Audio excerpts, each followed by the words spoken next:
Hello friends, ఇది ఉజ్జయిని. ఇక్కడ అన్ని దేవుళ్ళు కాశీ విశ్వనాథ, తర్వాత విరూపాక్షేశ్వర, హంపి అందరు ఉంటారు. మొన్ననే జాతర జరిగిందట. సో ఇక్కడ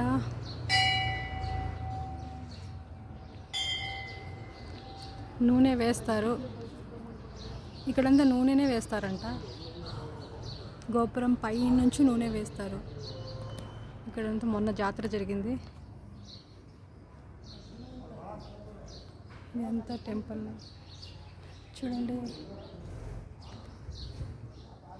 మొత్తం ఆయిల్తోనే వేసేసారు. మొత్తం నల్లగా మారిపోయింది చూడండి టెంపుల్ అంతా. ఈ గోపురం అంతా జాతర టైంలో మొత్తం ఆయిల్ పోస్తారు. వచ్చిన వాళ్ళందరూ కూడా ఇక్కడ ఆయిల్, టెంకాయ అంటే చేస్తారు.